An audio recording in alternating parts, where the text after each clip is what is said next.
Today's video is brought to you by MagTech Ammunition, the exclusive supplier of range ammunition for all active self-protection training. If I'm already taking the time to point the gun at the target, that I have already made the thought process or already made the commitments to try to shoot as accurately as I can, right? So there should be no reason, technically speaking, if I've already taken the time to point the gun at the target, that I should accept anything less than alphas. At the very most, Charlies. Nobody is purposely aiming at this outside edge of the target, right, to aim at deltas. So why do we accept deltas? Deltas, honestly speaking, are nothing more than like lucky misses. They're misses that we don't get a 10-point penalty for the miss. We just happen to get, if you're shooting 9mm, you get 1 point.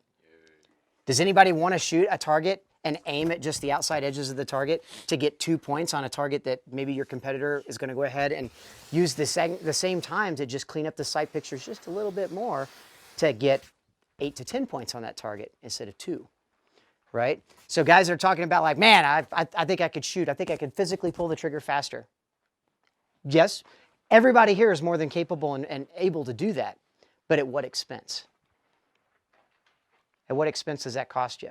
Right? I have to give up something in my fundamental process of either gripping the gun, actuating the trigger without steering or moving the sights, or give up visually what it is I need to take accountability for, right? Lining up the sights to a higher degree or to an acceptable degree. And we're going to talk about that difference between refined and acceptable. You know, everything that we do in practical shooting, even in a defensive situation, not just in a gaming situation, is all about working in minimums. Right? Everything that we do, we work in minimal inputs. I want as minimal acceptable information as needed to make the best calculated decision I can behind the gun. Meaning, I'm not going to spend all the time in the world to refine the sights. I am going to spend just the amount of time needed to give me just the minimal amount of information to make an accountable hit, to always be accountable, right? So hitting a Charlie, we're accepting. Again, minimums are going to allow that spread of the shots or spread of the accuracy to expand a little bit into like alphas and close Charlies. But if I've got 2 Charlies on a target, especially if it's one that I aimed at, well, why did I have Charlies? What went awry in my process? Did I lose support hand grip pressure?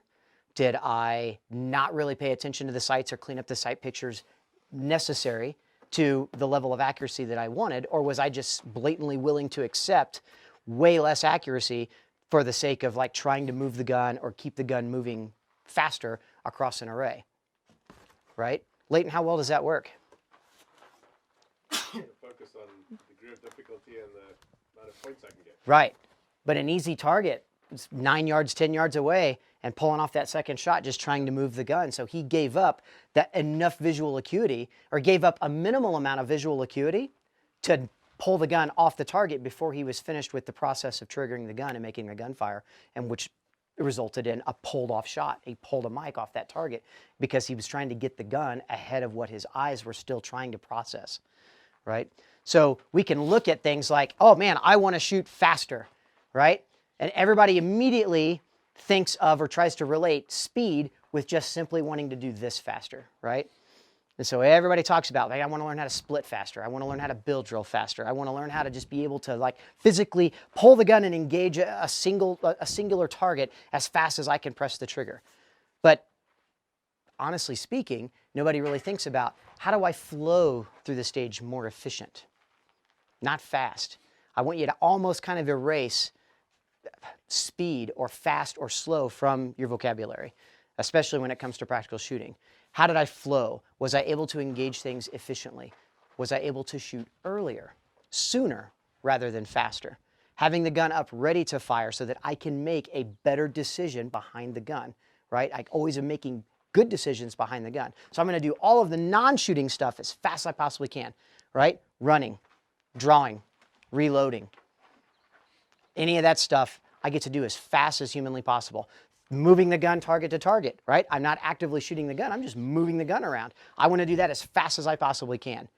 To allow myself, not so that I can allow myself to shoot faster, but so I can allow myself to always be making better decisions behind the gun. When it's actively time right, to process what the sights are telling me and how I'm going to actuate the trigger to fire an accurate shot.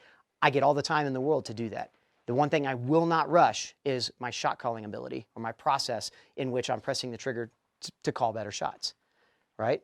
Because you could try to press the trigger as fast as you want and have a whole lot of mics and do it really, really fast.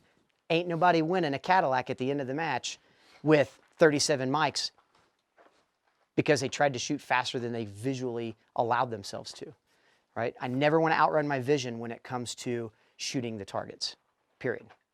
So yeah, just to kind of give you just a little bit of like, fast is relative to what it is you're wanting to speed up, right? Everybody wants to reduce the time, but the reason you guys are here is to learn where it's necessary to reduce the time and where that time reduction comes from. And I can promise you by the end of this weekend, I will guarantee you, you guys will learn it ain't got nothing to do with this at all. Anytime we try to do this, we're trying to force a result to happen. Anytime we force a result instead of minding a process, you're going to hear me say that a lot too. Process over result. Anybody ever taken a class with Gabe? Gabe White? Everybody heard that terminology before, right? Process over results. It's important. It's key. It's crucial.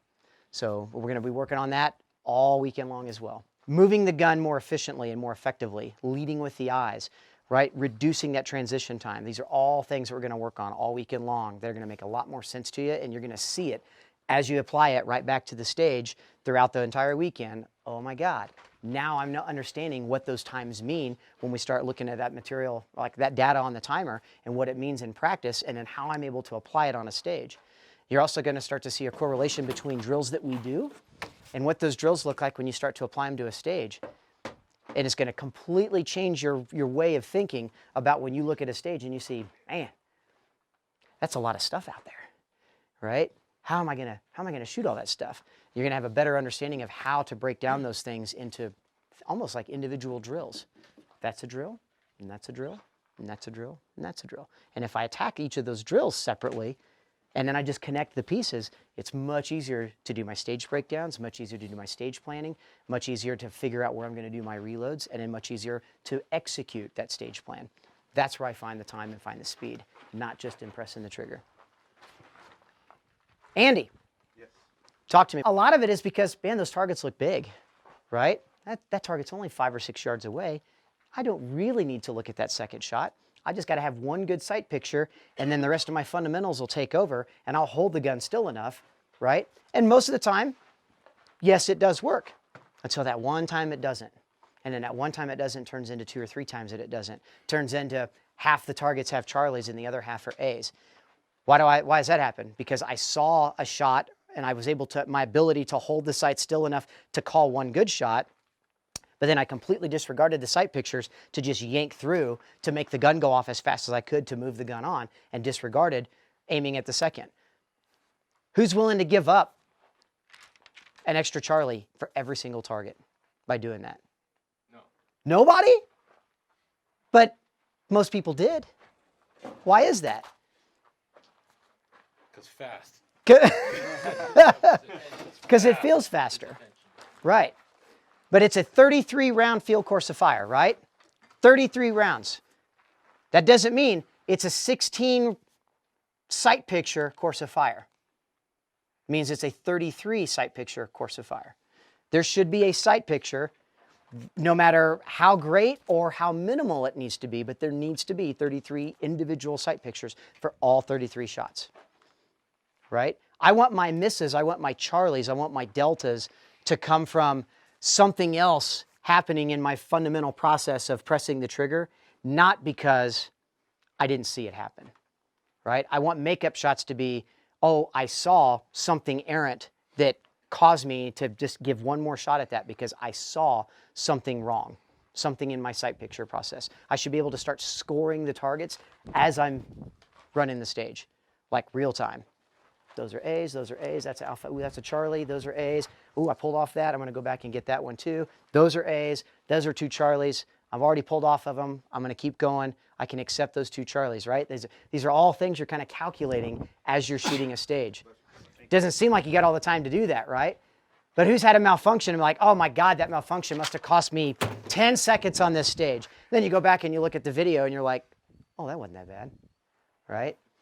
It's just your perception versus reality. Perception is, man, it cost me 5 to 6 seconds on that standing reload. Reality is, if we'd have probably went back and looked at the timer, probably no more than about 2.3 to 2.8 seconds. But it feels like an eternity, right? We're going to change those perceptions and put the perception on time back where it needs to be. Like, again, on the non-shooting stuff. The shooting stuff's going to be at the time at which it happens. It's going to happen. I can't rush the shooting part because then I start to cause misses.